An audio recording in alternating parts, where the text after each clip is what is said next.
Des faits majeurs ont marqué l'actualité chez Bivac RDC tout au long de l'année 2013. Primo, la signature du contrat de partenariat avec le gouvernement congolais pour l'installation du guichet unique intégral du commerce extérieur sur l'ensemble du territoire national. Segundo, les séries de sessions de formation pour le renforcement des capacités des agents et cadres de ces différents partenaires, notamment la Direction générale des douanes et axes DGDA et l'Office congolais des contrôles OCC.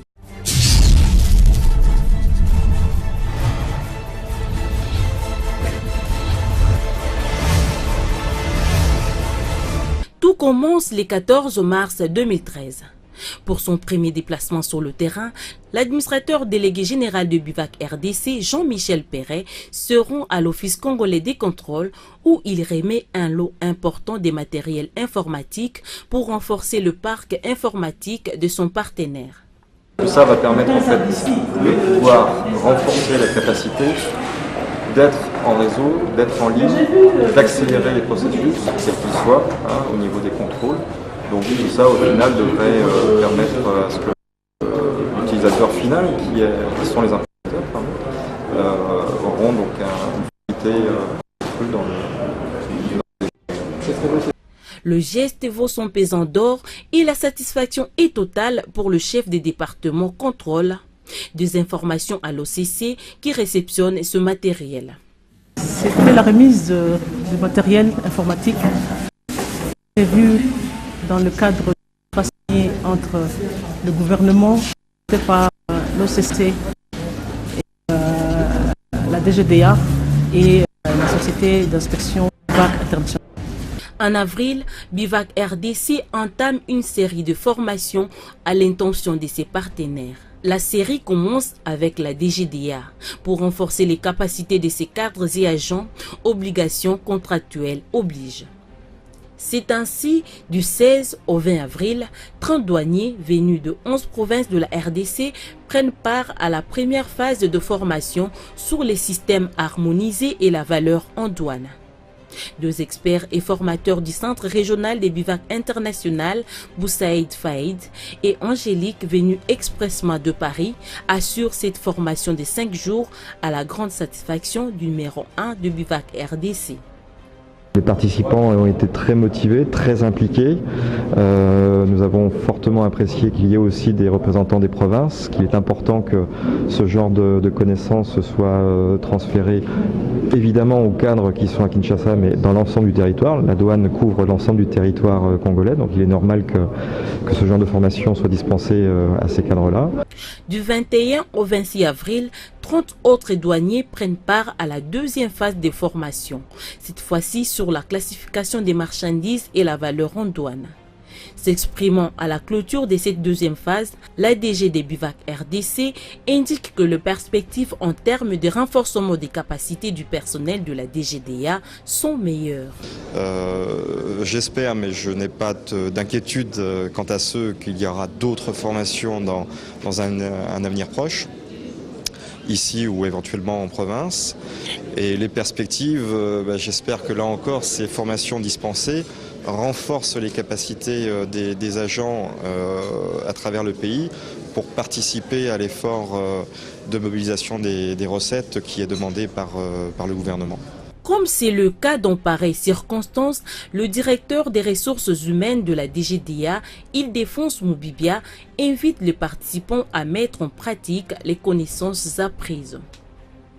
Les systèmes harmonisés de désignation et de codification des marchandises et l'évaluation en douane revêtent une importance capitale pour les douaniers. En effet, ces 2 matières rentrent dans des champs de notions clés que chaque agent de n'importe quelle administration douanière est censé maîtriser pour travailler avec efficacité et pour escompter d'être performant. Appelé à favoriser la transparence des échanges internationaux et améliorer la collecte de taxes et droits des douanes, Bivac signe le 5 octobre avec le gouvernement congolais un contrat de partenariat portant installation du guichet unique intégral du commerce extérieur. La partie congolaise est représentée par le vice-premier ministre et ministre du budget Daniel Mukoko Samba, un projet qui va coûter au pays près de 20 millions de dollars américains, a pour mission principale la facilitation des transactions commerciales entre la RDC et l'extérieur, avec comme objectif accroître les recettes du trésor public. Maintenant, il faut passer à la mise en œuvre, qui ne devrait plus donner lieu à de discussions parce que la feuille de route est claire, le contrat est clair. Et donc, ce que nous attendons maintenant, c'est les résultats. Des résultats probants de cette importante réforme. Stéphane Godéchon, qui représente la partie BIVAC à la signature de cet accord, se félicite de la confiance placée en son institution en présence du patron de BIVAC RDC. La signature de cette convention de concession marquant le lancement du guichet unique intégral est une étape fondamentale dans la mise en œuvre des réformes lancées par ce gouvernement pour l'amélioration du climat des affaires, le renforcement des pratiques de bonne gouvernance et constitue à cet égard un point d'appui essentiel pour l'attractivité des investissements directs étrangers. Nous arrivons le 16 décembre, journée mondiale des victimes des accidents routiers. Les agents et cadres des BIVAC RDC sont sensibilisés sur les risques routiers et la mobilité. Par le biais du président de la Commission nationale de la prévention routière CNPR, ils reçoivent quelques conseils pratiques routiers pour éviter les accidents. Jour pour jour, nous sommes, donc Commission nationale de prévention routière, en train de sensibiliser la population pour la mise en application du code de la route sur la voie publique. Et ceci pour que nous puissions réduire d'une manière drastique, tant soit peu, la fréquence et la gravité d'accidents de circulation routière sur le réseau routier national. La conduite est un risque et par conséquent, nous estimons que nous devons donner toutes les informations nécessaires pour limiter ce risque au personnel, mais en espérant aussi que cette formation aille au-delà et bénéficie à l'entourage, aux familles des membres de notre personnel. À la même date du 16 décembre, s'ouvre une formation axée cette fois-ci sur la valeur en douane et l'analyse de risques à l'intention des 35 cadres et agents de l'Office congolais de contrôle, OCC. Cette formation, qui va jusqu'au 18 décembre, est assurée par Frédéric Brochard et Soumia Ouraou, deux experts des BIVAC international venus de Paris. Plusieurs sujets liés au commerce international sont développés pour élever le niveau des connaissances des participants. Les règles d'évaluation en douane selon les méthodes de l'OMC, puisque la RDC est membre de l'OMC. Donc certains connaissaient sûrement, mais ça fait pas de mal de rafraîchir un peu les connaissances.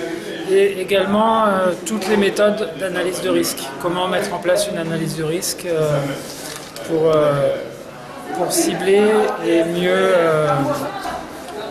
mieux s'organiser au niveau du travail. Les 3 jours des formations ont permis aux participants de pénétrer le méandre des notions mises à leur disposition. La satisfaction est totale. Les échanges commerciaux entre notre pays avec l'extérieur, les échanges s'accroissent de plus en plus. Et là, il y a vraiment une nécessité pour que nous puissions maîtriser les méthodes d'évaluation de toutes ces marchandises qui viennent en importation dans notre pays. Nous avons fait l'analyse des risques. Et à quel moment est-ce qu'il y a transfert de responsabilités entre l'acheteur et les vendeurs pour éviter des contentieux. Un jour après, soit le 19 décembre, 28 cadres et agents de la Direction générale des douanes et accises sont également formés sur l'analyse des risques. Cette formation de 2 jours permet aux participants de comprendre comment contourner les risques qui peuvent subvenir pendant les opérations de dédouanement de marchandises. Et vous conviendrez bien avec moi que la gestion des risques est importante dans un environnement où il y a plusieurs trafics. Les évolutions enregistrées au niveau du commerce international en matière de douane exigent une mise à niveau de gabelou. La gestion de risque est l'outil en fait qui est utilisé maintenant par les douanes du monde entier, au moins les plus développées, pour faire des contrôles sélectifs. Ça veut dire pouvoir choisir quels sont les containers à contrôler ou quelle est la marchandise qu'on doit contrôler pour les livraisons et quelles sont les marchandises qu'on peut laisser passer rapidement. Implanté dans plus de 140 pays à travers le monde, Bureau Veritas, la maison mère des bivacs, est un expert indépendant des facilitations de commerce qui permet aux administrations douanières d'optimiser leurs recettes.